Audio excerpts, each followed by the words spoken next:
I just want to take a minute or so to welcome everybody back. Today's session is focused on God's good gifts, called the Stewards and Prophets. And I think you'll find that this will be an interesting program to talk about what it is that we can do and why we need to do it. So let me go ahead and turn it over to Chris, and she'll be leading us tonight. And Chris, it's all yours. Welcome, everybody. And as I said, I am able to introduce myself because I have a story here that is about me, but I think it's also one of those stories that makes sense for a lot of people. So in January of 2019, I was looking for something new to do at my church. So I like to garden, like a lot of you. And I found myself in a situation where I was choosing to be on the creation care committee because I like to garden. And what I found was that that was in January. Well, in July, we got a message. I'm sorry. Are you hearing me? Yes. Bob, I'm seeing you as the speaker. Oh, we're hearing you. Okay. Well, I'm sorry. It was just kind of disruptive. I'll go ahead and mute yours, and it'll keep it from popping up your face there. Okay. So, all right. So let me start over. I'm Chris Zinkewicz. And in January of 2019, I started looking for a new place to be in my church. Where could I serve? Well, I love to garden. It's probably like a lot of you. You really enjoy that. But that was fine. But in July, I got this message that there was something called a Creation Care Summit. And it was literally going to be across the street from my church. And I thought to myself, well, I probably should go to that. You know, I don't have to travel and I can sleep in my own bed and, you know, it'll be fine. I probably should do this. Well, it was fine. It was more than fine. Because what happened was that at that summit, I learned how the urgency was, what the crisis really was, and the scope of the crisis about creation justice. And I moved from that, I came away from that having picked up the fire from the people who were presenting and the people who were attending. And I had a clear call from God. So in that, I had heard about Earth Keepers. So in October of 2019, I went ahead and signed up and went for my Earth Keepers training. And then that's a place where I really learned more about the connections between justice and the climate crisis. That was really important to me. But what I'm really saying is I have been learning and learning and learning. And now I'm coming to a place where I want to help you also learn.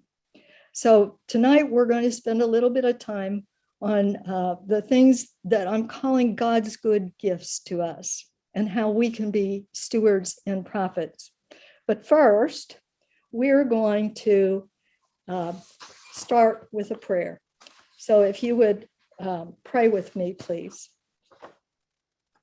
Creator God, thank you for your awe-inspiring majesty that graces our world and our lives. Open our hearts and minds to the wonders of your creation and the many ways you care for us through your good gifts within the natural world. Help us to see ways we can, in turn, care for those good gifts as your stewards and prophets. Amen. So let's begin with our scripture study. And if you will join your breakout group, we'll get started.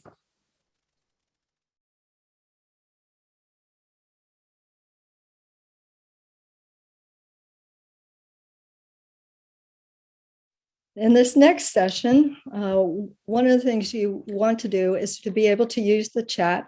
And if you have any questions as we go, if you'll put those in the chat, Jonathan's going to be monitoring those. And at the end of the presentation, we'll take some time to deal with those questions too. Look at our Earth. What do you see? Under the clouds are land, sea, and greenery. It's beautiful. As Pat reminded us in session 1, our relationship with the earth is tied up in our relationship with God. It's in the garden that God has given us to tend. So our goal today is to explore the land, sea, and greenery as God's good gifts to us all. These immense systems have an immense benefit for humans, but often we humans are not even aware of what these natural systems provide, or we take them for granted or even rob from them. 71% of the Earth's surface is water covered, and 97% of that water is in the oceans. Oceans absorb nearly 1/4 of the carbon dioxide we humans put into the air. Carbon dioxide is a greenhouse gas that is causing the planet harm. And the land-based waterways and wetlands are also a part of that system. Together with the oceans, they are one of God's good gifts. Humans rely on the water systems for drinking, for food, for cleaning, for their livelihoods, and for enjoyment. Yet, humans also dump their trash and toxic pollutants into the water systems. Every year, 11 million metric tons enter the ocean on top of the estimated 150 million tons already there. Now, to give you an idea of what that looks like, a small Chevrolet car, the Chevy Spark, weighs just a tad over 1 metric ton. Imagine 11 million cars a year dumped into the ocean year after year. Developers purport to reclaim, quote, the useless, unquote, wetlands, but they ignore the consequences of destroying these natural systems. And that those natural systems protect the coast from the punishing surges of the storms. With rising sea levels from global warming, these wetlands are essential for our protection. And the wetlands are another source of wonderful biodiversity and beauty, another of God's good gifts. God's good gifts are beautiful, but increased greenhouse gases trap sunlight and overheat the oceans, damaging microsystems within the oceans and changing climate systems for all of us. Acidification, which kills coral reefs and other marine life, is one result. Another consequence of global warming is melting glaciers and the subsequent rising sea level. A new report, as in February, this very month, from the National Oceanic Atmospheric Administration projects 10 to 12 inches of sea level rise within the next 30 years. Now think about that. You may not realize, but 40% of the world's population lives within 60 miles of an ocean. In the US, 127 million people live in counties with a coastline. What happens when sea levels rise? Coastal and island communities lose their homes, their livelihoods, and their cultures. And mass migration is another outcome, as refugees are forced to leave their homes. And that strains the rest of the world as people come into conflict over fewer resources. Yet another effect of the warming seas is intensified storms. Hurricanes are a part of nature that cool the earth as the seasons change. But scientists are identifying climate change as a threat multiplier. More and more hurricanes escalate to category 4 or 5 force. Tornadoes, other storms, and flooding also intensify. More and more financial resources of individuals and the federal government are consumed by those storms. In 2021, there were 20 weather and climate disaster events that cost over $1 billion. According to one insurer, the cost was $283 billion, and only 38% of which was covered by insurance.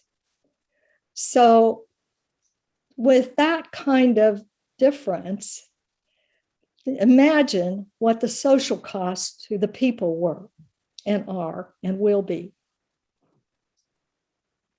Do unto others downstream as you would have those upstream do to you. Wendell Berry said that, and I think Jesus would agree, because there's plastic, and what people think is thrown away doesn't just disappear. Plastic tossed into even the smallest of streams, as well into the oceans, traps and starves marine life and degrades into micro pellets that also harm the fish. And guess what? The people who eat the fish.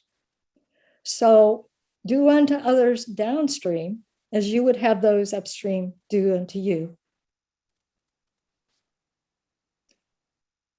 So the next question, given all the problems, is what can you and I do? And the answer is do whatever you can. Do whatever you can to help clean up. 80% of the pollution in the ocean is plastic. Better yet, do what you can to keep plastic, including micropellets, out of the waterways. And that may mean choosing to refuse single-use plastics, choosing items made from something other than plastic, choosing to purchase from companies that do not use plastic for packaging or for shipping. These are choices that you and I can make. And then we can talk about our choices and our concern. Dr. Katharine Hayhoe, in one of her TED Talks, says that the most important thing we can do about creation justice is to talk about it. She points out that we all have circles of influence. That's your family, friends, colleagues, and the people in our church. And when we take action and talk about it, the ripples go out. And when we speak up for change, we are making waves. Now, I'm going to take about a minute here, and I want you to name some of your experiences with water or with God's creatures that live in the water for which you want to thank God for God's good gifts. It's a way to pay homage to God. So take a moment here and write in the chat in response to this prompt.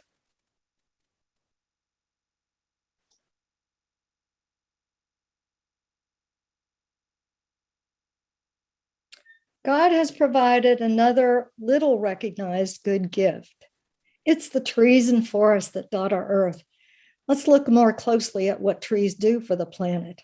First, they inhale carbon dioxide, and then they exhale oxygen. They breathe so we can breathe. And secondly, they sequester carbon, pulling it into the soil where it is stored and actually contributes to the health of the land. Trees are referred to as carbon sinks. Now, one thing to keep in mind is that carbon in and of itself is not a bad thing. carbon has always had a critical role in the health of the planet. But compare the line to the left that covers 800,000 years of carbon dioxide to the line to the right. The problem is the rapid and unprecedented rise in the last 70 years. When emissions are out of balance, all of life is in jeopardy. On a larger scale, the great forests of the earth, such as the Amazon or the boreal forest of the north, are referred to as the lungs of the earth. And en masse, what these humble trees do for us is the equivalent of what our lungs do. They keep us alive. You know, especially with our COVID experience, that people whose lungs are compromised by pollution or disease struggle with the basics of living. And so it is with the earth. Our Earth's lung capacity is being diminished. When fire strikes, the loss is threefold. Not only is carbon not absorbed nor sequestered, but also the burning of the trees releases more carbon dioxide into the air. And yet, think what we have seen just recently. We've witnessed devastating fires in Colorado, in California, Oregon, Australia, and the Amazon, to name a few recent big news ones. Now, some fires have natural causes, such as lightning strikes, and that's okay. But climate change is recognized as a threat multiplier that greatly intensifies wildfires. In 2020, more than 4 million acres were consumed, setting a new record. Now, the previous record was just in 2018, and it was half of that number. And then came 2021. Much of the forest losses result from human activity, including clearing land for farming. For example, the demand for beef has incentivized illegal slash and burn in the Amazon for pasture to raise cattle for cash. The primary market for beef is the United States. Our lives, our choices have an impact even in the Amazon. In some developing countries, the need for firewood for cooking and heat and for timber to build shelters has over time left the land barren of its trees. The consequences of deforestation include soil degradation and erosion, resulting in hunger and then violent conflict as warring peoples fight over scarce resources. Think of Syria, Yemen, South Sudan, and Afghanistan, for example, all of which are violent hotspots, all of which are deforested. Another little-known connection of deforestation is to the lack of education for women and girls. They are required to trek farther and farther away to bring back the essential wood for their community's basic needs. But they do so at the cost of their own need for schooling and a more stable future. Educating girls directly impacts population growth.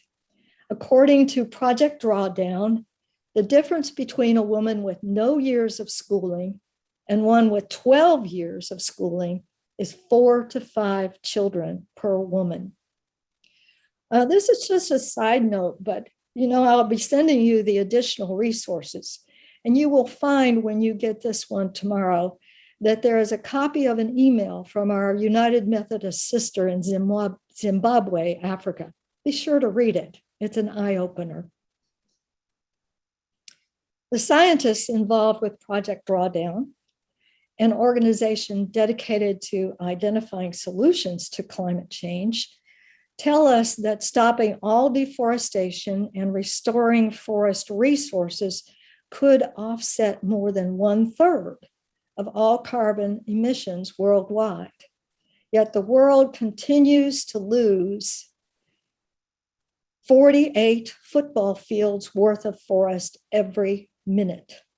Clearly, losing trees globally is a disaster. We're also losing trees in our neighborhoods. One aspect of climate change is more storms and greater intensity of the storms. Another example of climate change is a threat multiplier. Other tree losses come from development pressures. City trees, however, are a major asset. They not only improve air quality, but also cool the urban core, reduce energy bills, defend against water runoff, dampen noise, increase property values, make neighborhoods safer, and contribute to the beauty of our lives. What can we do? Plant more trees. Do it locally, do it globally. Locally in our own yards. These are my neighbors planting a new tree in my yard. Globally, we can support organizations that are reforesting areas around the world. One of them that I tend to support is called Trees for the Future. And my son-in-law turned 50, and I spent $50, got 50 trees in his name, and they were planted in Uganda, where he had been on a mission trip. So it was special for him, but that was an easy enough gift to give. Now, this statistic may surprise you. Every day, 27,000 trees are wiped out for our wiping needs. Now, toilet paper doesn't have to cost the life of a tree. It takes 30 years for a tree to mature, yet bamboo is ready in a few months. And harvesting bamboo is a sustainable alternative to cutting forests. So choosing bamboo or recycled tissue is something we can do. I'm going to give a shout out to a great source for bamboo toilet paper. The company is called Who Gives a Crap? I love these three guys.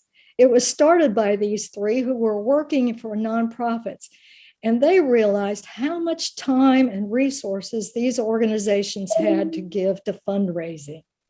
So they began looking for a steady source of income. The result is that they now sell a sustainable product, and they donate 50% of their profits to nonprofits that are building sanitation facilities in the developing world and saving lives. There are a number of companies out there for many different products, an increasing number of products, where they too are giving back to the good in the world. So as we shop for ourselves, we can also choose companies that are doing good for the world. The key to action is to look at paper not as just paper, but as a tree. And then do what we can do to buy for all these different ways. We can buy recycled paper, which helps to create the market. We can recycle paper every time, not just occasionally. We can print two-sided and save half. We can be intentional about using up scrap paper. We can switch from paper napkins to cloth napkins, from paper towels to usable rags that we can wash and reuse. God has given us a beautiful planet and an amazing tree system that works well. And because God has also given us lungs, we can relate to that system of inhaling and exhaling. Because we have lungs, we can also understand the consequences of having those lungs depleted or damaged. We're going to stop here for another minute, and I'm going to invite you to write in the chat. Owls love trees. Owls are a fitting symbol of the wisdom we need to care for God's good gift of trees. So I want you to look at these 3 prompts and write a response to any one of them in the chat. Oh, I didn't know that. Or, wow, that's amazing. Or I would love to do whatever it is, something that would add to God's good gift of trees. So take a moment.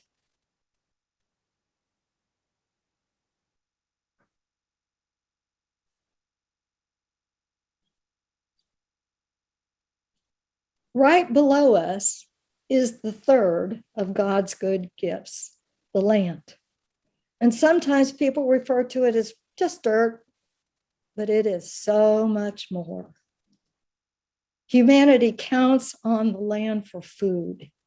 With the pressures of population growth and the drive for profit, agricultural practices have shifted from small traditional farms to an agribusiness industrial production model. Adding fertilizer and pesticides initially gave crop production a boost, but subsequent years have demanded more fertilizer and more pesticides to produce a crop, because the chemicals kill off the amazing microbes that make soil fertile naturally. Agribusinesses also cleared more land for pasture to raise cattle. Look at this graph. It shows a relative percentages of land use in the United States. And what's the biggest area you see? That big yellow square dominates the landscape. That is the relative amount of land given over to raising cattle. Agribusiness then puts cattle into feedlots, which means they've cleared more land to plant grain to feed the cattle. And the large tan square outlined in black is the amount of land for raising grain for livestock to eat. Contrast that with the highlighted green rectangle above it that gives the percentage of food grown for people. It's the big yellow one, the middle-sized tan one, and that small green one. The industrial agribusiness model not only uses a disproportionate amount of land, but it also crowds cattle into cramped feedlots to fatten them up before slaughter. Our United Methodist social principles state that animals, even those destined to be packaged as meat, deserve respectful and humane treatment and healthy living conditions. Cattle are a natural source of methane, one of the most potent greenhouse gases, which is an issue. But the deforesting and degrading of the land in the dominant farming practices of today are the major culprits. Livestock, including cattle, managed well in harmony with nature, can have a positive role in putting carbon into the soil where it is a soil nutrient. I encourage you to view some of the videos and films in the additional resources that I'll send tomorrow to get a better picture of the alternatives. Agribusiness's way of raising cattle is extremely costly to the environment. And in the meantime, you and I can make informed choices about what we eat. With soil, climate change is also a threat multiplier. Too much rain, too little rain, rain at the wrong time wreak havoc. Drought in the Western United States is the worst in the 800 years scientists have been able to measure, and there is no sign of it letting up. High temperatures increase the damages to the microbes, so essential to healthy soil and to healthy crops. The world cannot be fed unless the soil is fed. It's been a hard lesson to learn. Fortunately, scientists and farmers are learning more from both research and traditional wisdom, especially from indigenous peoples' land management.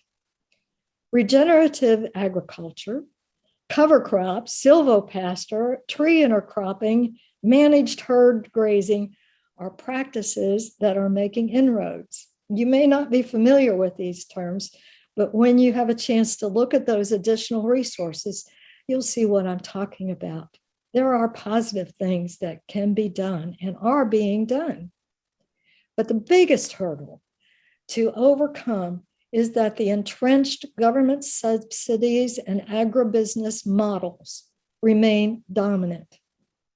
As Pat pointed out in our first session, in our United Methodist Social Principles in the section entitled Stewardship of All Creation, both science and traditional wisdom are affirmed as offering ways that we can be better stewards and live in harmony and balance with the earth and with other animals. One bright spot is organic produce, which is grown specifically with care for the soil and the natural microbes that turn just dirt into soil that provides the nutrients animals, plants, and people need. Organic produce may cost a few cents more at the grocery store, but spending that money is an investment in practices that are better not only for human health, but also for the health of the planet. Better yet is to buy locally from farmers, supporting not only them, but also the local community while minimizing the emissions from transporting produce from far away. Another bright spot is composting. This natural degeneration, regeneration cycle is something that can be done in small scale, in kitchens, in backyards, on a citywide or even statewide basis, as is the case now in California, where composting is mandatory as of last month. Businesses are also springing up to make composting an option for more and more people. One of the best things about composting is that it keeps food waste out of landfills, where it would emit methane, adding to the greenhouse gas burden and spurring on climate change. According to Project Drawdown, addressing food waste is ranked as the third most effective of 100 possible solutions. So as you can see, we all have choices to make individually and as a society. Interwoven with how humans treat the soil is how we treat those who work the soil for our benefit. As Carla pointed out last session, creation care is inextricably linked to economic and racial justice. The same mindset that exploits the land for profit also exploits the workers. Again, we're going to stop. It's your turn. Take a moment to think of one thing you might do as a steward or prophet to care for God's good gift of soil, and write that in the chat.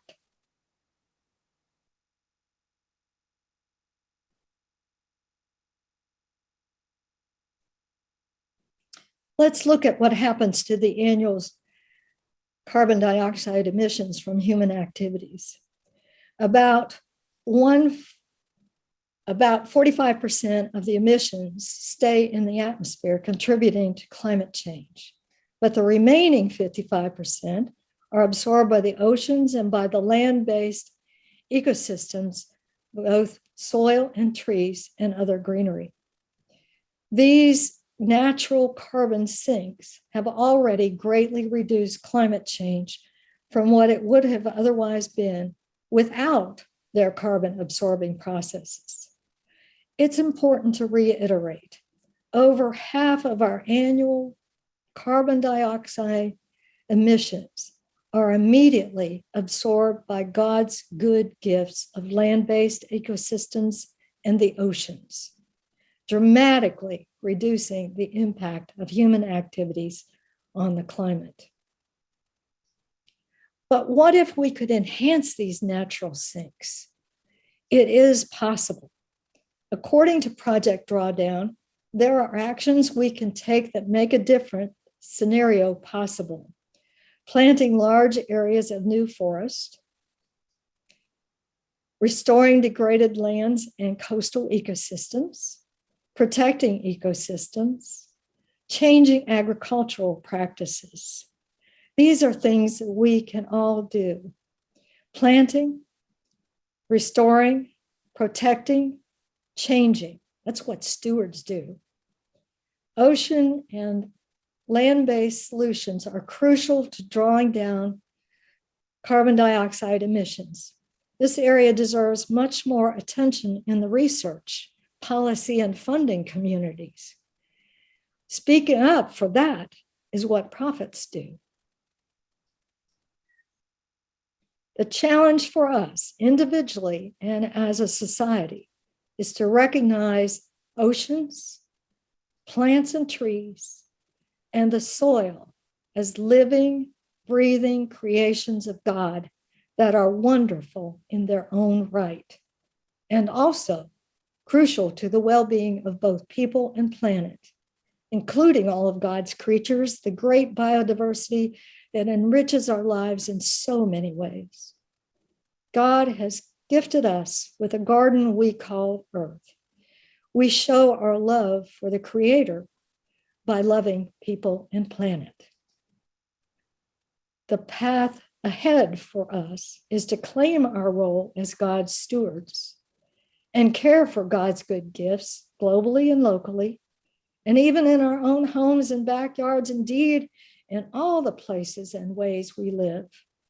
We can also claim our role as prophets and speak up within our own circles of influence, family, friends, colleagues, congregation, and to the policymakers and organizations with power to protect God's good gifts and ensure justice for those who depend upon them for their livelihood and well-being. Stewards and prophets, you and I, stewards and prophets, you and I have work to do. Let's get started. Jonathan, were there any questions? I didn't see too many questions. I saw a lot of great responses of ways in which we want to get involved and do a lot of things in our local communities, in our own yards, with our church properties and things like that. I saw a lot of people talking about composting, which is increasing in knowledge and happening in different places. And so I want to encourage folks, if you are looking at possibly doing some composting at your home, check with your local extension office in your county. And oftentimes there are classes or ways in which you can learn about composting. I was intrigued about one thing, well, a couple of things. One is someone posted a link for the homegrownnationalpark.org website, which is a wonderful resource to learn about what if we all turned our own yards into a part of a national park concept and idea to support wildlife in a variety of ways. And so that's a great resource if you want to scroll back up through the chat box, or maybe somebody will put that back in again as a link. But I also noticed, I was curious, Polly Soulsby says, I am thinking that I can, and the word here I've never seen before. I don't know if it's a misspelling or if this is an actual word, xeriscape my yard. Polly, if you can unmute yourself, I would love to hear what it means to xeriscape your yard.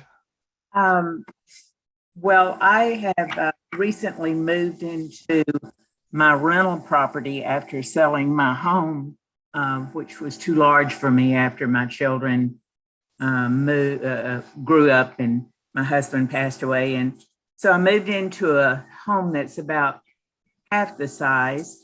And because it's been rented out for so long, the backyard was in really bad shape. And there's not really much back there except for trees and weeds.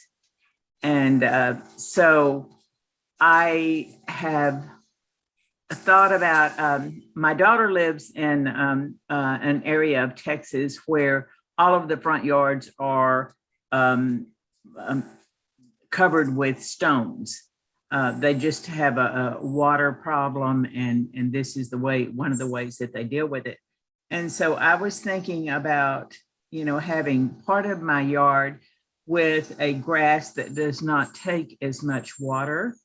And I understand that there's a good choice for me. I've forgotten exactly what it is, but I'm going to go back and that's what I said. I'm thinking about doing it. I'm doing some research to see how I can use indigenous plants, how I can use a lot of rock to cover that area. I have dogs, so I definitely need to have some grassy area for them. But again, it's as soon as I get everything taken care of in the house, I've just been in the house about 2 months. And as soon as I get everything taken care of in the house, then my next project is my backyard, which I'm really excited about it.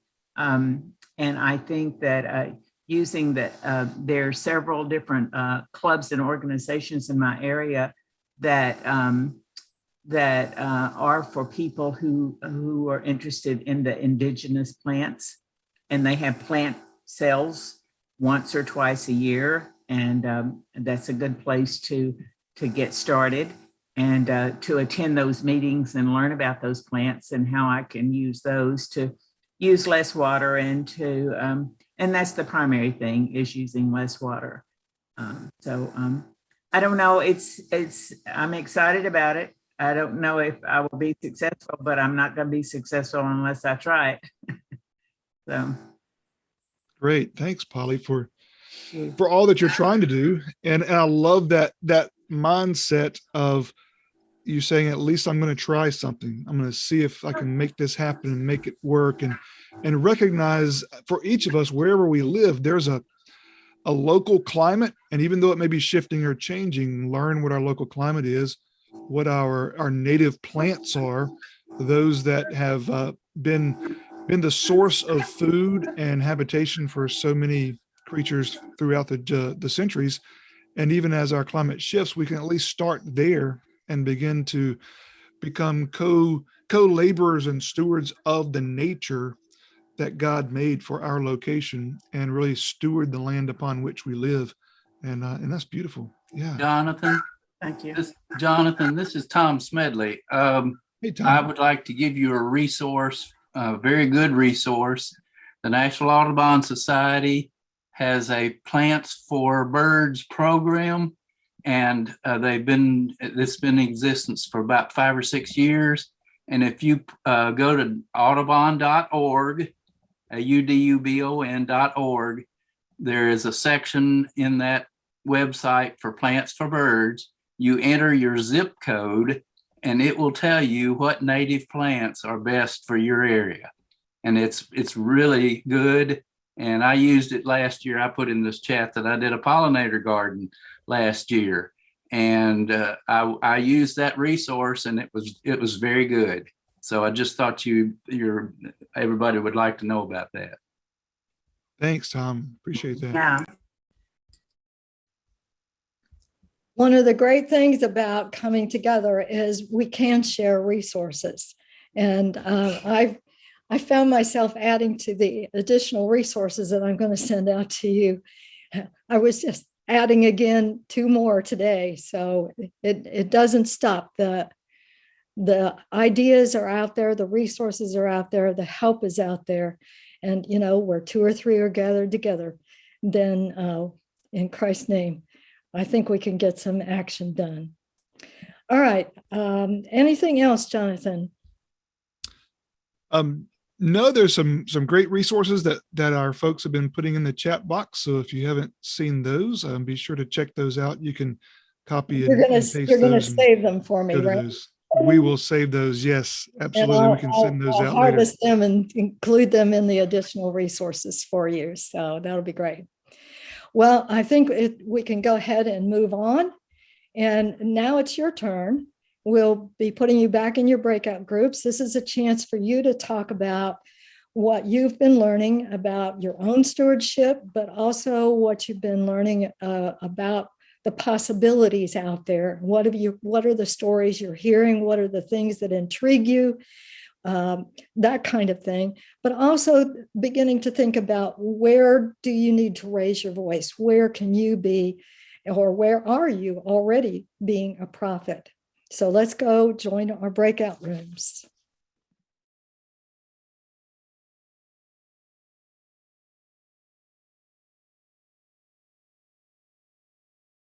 I'd just like to make an introduction to Lynn. My friend Lynn Jobe is here tonight.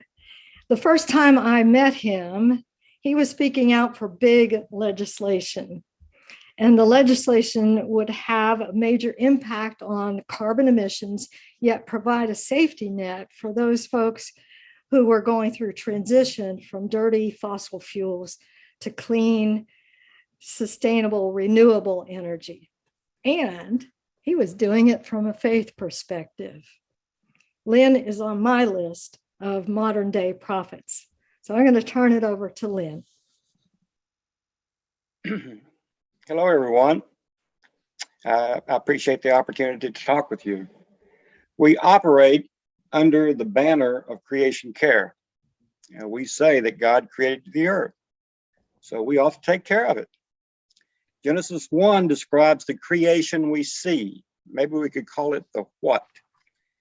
You might call it the hardware. Since the dawn of humanity, we have been learning about the software which controls creation, the how things work, the causes and effects, including the formulas that describe these phenomena. These laws are equally God's creation. God established all these relationships: gravity, E = mc squared, DNA, photosynthesis. The list is a long one. The how of things is as equally impressive as the what God created. Humans cannot change these laws. They are fixed. There is no thermostat to tweak gravity. We have learned during a pandemic that it is to our detriment when we ignore God's biological laws. The rules of viruses, how they move, how they attach to human tissue, all these things ignored have led to increased human suffering and death. Next slide, Jonathan. Beyond biology, God established physics and chemistry. The Creator established the properties of the molecule carbon dioxide and placed a small amount in our atmosphere. A little goes a long way. It's kind of like Tabasco sauce. You do not need much. The small amount keeps the earth warm. Without it, the earth would be frozen. We need this small amount of CO2 to survive. CO2 has the unique property of being transparent to white light streaming from the sun, while it acts more like a mirror for heat energy or infrared energy that gets generated on the Earth's surface when struck by the white light. Some of this heat energy that would otherwise escape into space is bounced back to Earth by CO2 molecules, keeping all living things comfortable.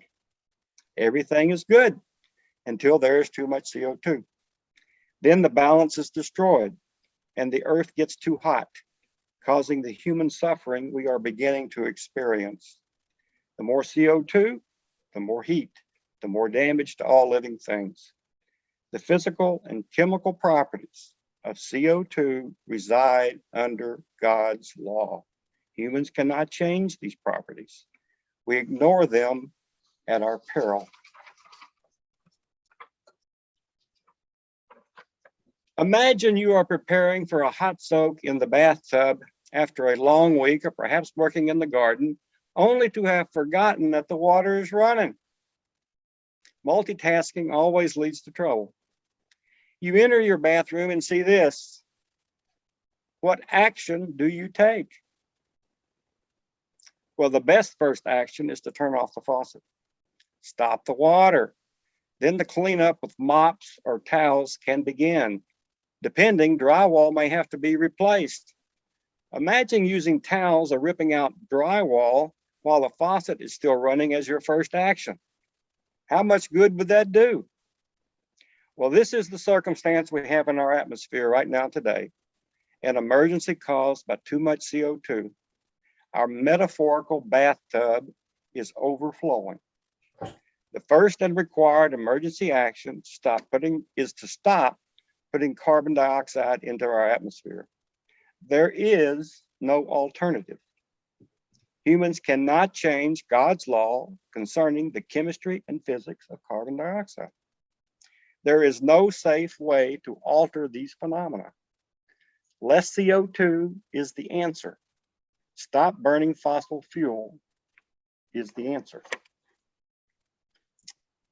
If you consider the billions of sources of emitted carbon dioxide, achieving the scientifically agreed target of near zero by 2050, not that long away, will require universal action. All must participate. All from all around the world must participate. In the 60s, the well-intentioned effort of concerned citizens was not enough to provide civil rights to some Americans. A solution requiring all to participate was needed. A civil rights law was required. So it is today. The collective individual effort of concerned citizens like us, of the United Methodist Church and beyond, is not enough to reverse the climate crisis. A law is required to steeply reduce CO2 emissions and other greenhouse gases. I do not know how much advocacy is needed from the mainline Christian churches to pass climate legislation in Congress. But however much that is, we should do that much. Until it is done, it remains to be done. The risk to humanity is too great to ignore.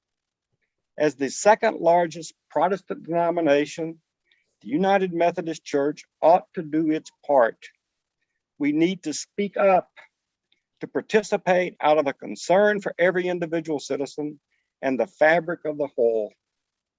Civil obligation and obligations of faith call us to inform ourselves about the issues of our day.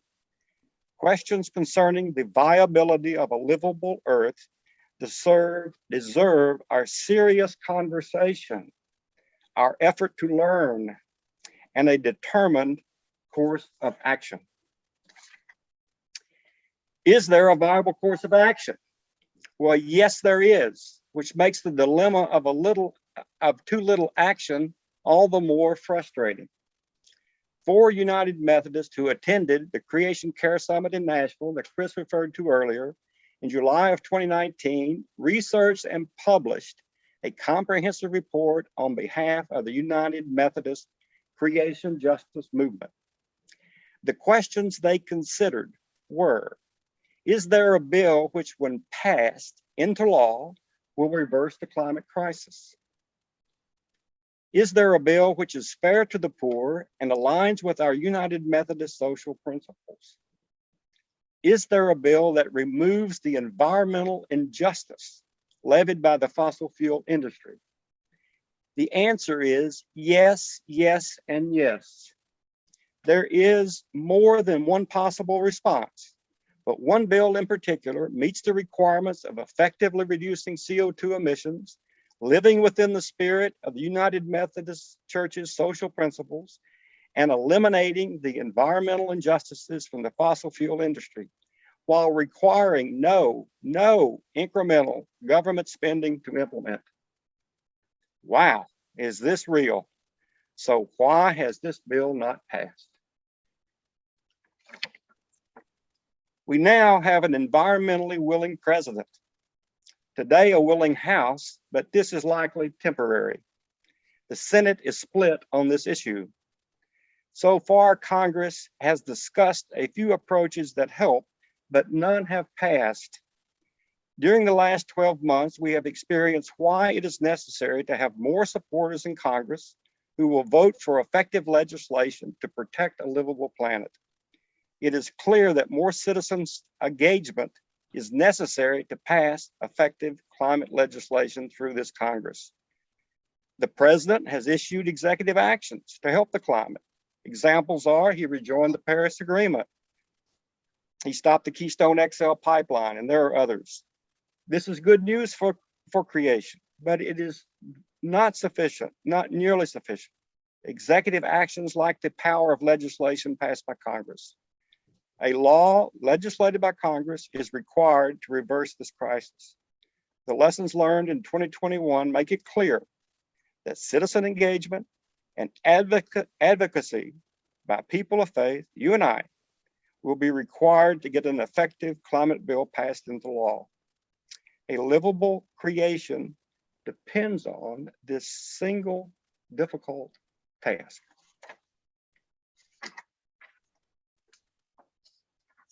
A word about the Paris Agreement, which was at COP21, Conference of the Parties. COP stands for Conference of the Parties. And follow on COP26, which was just past November. The USA did rejoin the Paris Agreement. This effort offers little comfort, however. First, the United States lost 4 years and is behind. Most other countries have fallen behind in their commitments to greenhouse gas reduction, partly due to the lack of US leadership. The policies in place by the countries that met in November, so countries around the world at COP26, are represented in the broad blue line. And if you follow the broad blue line out to the right to the year 2100, you'll see the temperature predicted under those circumstances is 2.5 to 2.9 degrees centigrade above the pre-industrial temperature. That's far too hot. That's far too hot. We'll see lots more damage than we're seeing right now if that really happens. Also note the red vertical line showing the gap in ambition at 2030, the red vertical line. And that's required, that gap shows how much more we need to do within less than 10 years to be on the green line, which takes us to 1.5 degrees by 2100. And that's where we want to be. This is a very dangerous situation. It kind of falls into the category that countries are going to wait till later to reduce emissions. The priority on climate is just too low around the world. Legislative action encouraged by people of faith will be required to position the United States to lead on the climate crisis. I don't know if you were really watching this, but President Biden and John Kerry did not have the legislative support from Congress to marshal a better world response at COP26. The road to saving our home passes through Congress. It passes through Congress. Our church needs to speak more strongly and say, burning fossil fuel must stop. I encourage all of you to read the book of Amos. If you haven't read it recently, in the Old Testament, it says more than you might imagine. Amos's time and what he prophesied on just seems like the same things are happening today. It's amazing. The book of Amos is a ferocious critique of injustice, economic inequality, and pious hypocrisy. Amos, the Old Testament prophet, had a vision from the Lord. He saw the Lord standing next to a wall holding a plumb line. The Lord said, I am setting a plumb line among my people Israel. I will spare them no longer. The sanctuaries of Israel will be ruined. Amos spoke God's warning to Israel. King Jeroboam, on advice from his priests, kicked Amos out of Israel. Israel was later overrun by the Assyrians. Today, learned and passionate people are speaking up.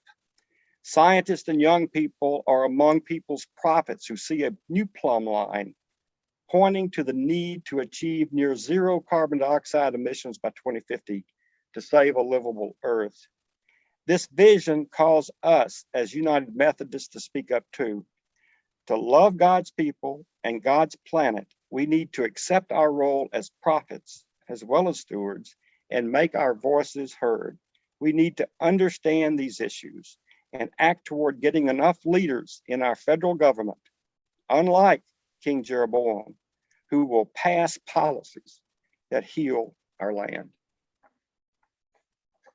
So I want to first of all say thank you to Lynn. We need people who are willing to say hard things to us. And one of the things that we need to keep in mind is that the same mentality from cigarette manufacturers who for years said, oh, no problem, no problem, no problem kind of thing, is the same mentality that's coming from our fossil fuel-based industries. And one of the narratives that they've done is that somehow it's our responsibility to recycle, for example. And it puts the onus on individuals. And yet individuals cannot manage the big turning off the spigot. That has to come from Congress passing from a big decision as opposed to a lot of little decisions. So the need for speaking up is crucial. Everything that we do as stewards is important. Never discount anything, even from recycling the smallest thing or saying no to a single-use plastic or whatever things you are doing. Keep doing those things. Keep talking about those things. Help other people come to an awareness of what our planet is suffering and what it needs. But at the same time, stretch, write those emails, contact your Congress people, make a noise. Doesn't have to be just federal government. It can also be local government. There are local governments that are making decisions that affect our lives as well. And we need to speak out to them and support those who are working on our behalf. So the role of steward is important. The role of prophet is important. And together we can make a difference. This session, we looked at God's good gifts for us and what we can do. But next session, Bob Downs will be with us, and he will be leading us in focusing on ways that we can take what we've learned and engage the local church. You'll see some examples of what churches are doing. You'll get to explore the possibilities for engaging the church. And the homework includes more examples and some planning tools. I'd like for you to look at those planning tools, but Bob will be going over those and explain them more in that session. So we're looking forward to Bob helping us take the next steps so that we can make our voice bigger, make our impact bigger, involve more people, and help more people see that this is God's good gift to us and we are to tend it. Now, as we close, I want to bring in another voice, the voice of our generations who will come after us, the voice of our neighbors of the future, our children, our grandchildren, their children. And this is from our National Youth Poet Laureate, Amanda Gorman.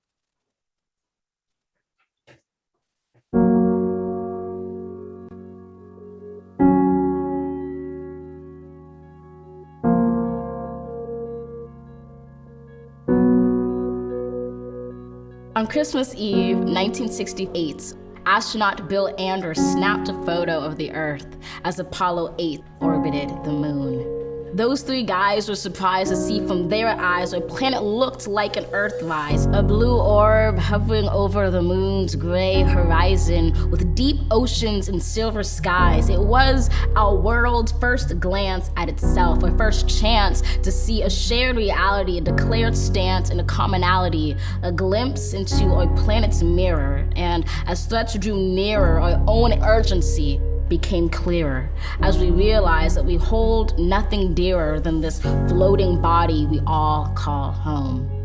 We've known that we're caught in the throes of climactic changes some say will just go away, while some simply pray to survive another day. For it is the obscure, the oppressed, the poor who, when the disaster is declared done, still suffer more than anyone. Climate change is the single greatest challenge of our time. Of this, you're certainly aware. It's saddening, but I cannot spare you from knowing an inconvenient fact, because it's getting the facts straight that gets us to act and not to wait. So I tell you this not to scare you, but to prepare you, to dare you to dream a different reality where, despite disparities, we all care to protect this world, this riddled blue marvel, this little true marvel, to master the verve and the nerve to see how we can serve our planet. You don't need to be a politician to make it your mission to conserve, to protect, to preserve that one and only home that is ours. To use your unique power to give next generations the planet they deserve. We are demonstrating, creating, advocating. We heed this inconvenient truth because we need to be anything but lenient with the future of our youth. And while this is a training in sustaining the future of our planet, there is no rehearsal. The time is now, because the reversal of harm and protection of a future so universal should be anything but controversial. So, Earth, pale blue dots, we will fail you not. Just as we chose to go to the moon, we know it's never too soon to choose hope. We choose to do more than cope with climate change. We choose to end it. We refuse to lose. We do this and more, not because it's very easy or nice, but because it is necessary. Because with every dawn we carry the weight of the fates of this celestial body orbiting a star, and as heavy as that weight sounded, it doesn't hold us down, but it keeps us grounded, steady, ready, because an environmental movement of this size is simply another form of an Earthrise. To see it, close your eyes, visualize that all of us in this room and outside of these walls or in these halls, all of us change makers, or in a spacecraft floating like a silver raft in space, and we see the face of a planet anew. We relish the view, we witness its round green and brilliant blue, which inspires us to ask deeply, wholly, what can we do? Open your eyes, know the future of this wise planet is right in sight, right in all of us. Trust this earth uprising, all of us bring light to exciting solutions never tried before, for it is our hope that implores us at our uncompromising core to keep rising up for an earth more than worth fighting for.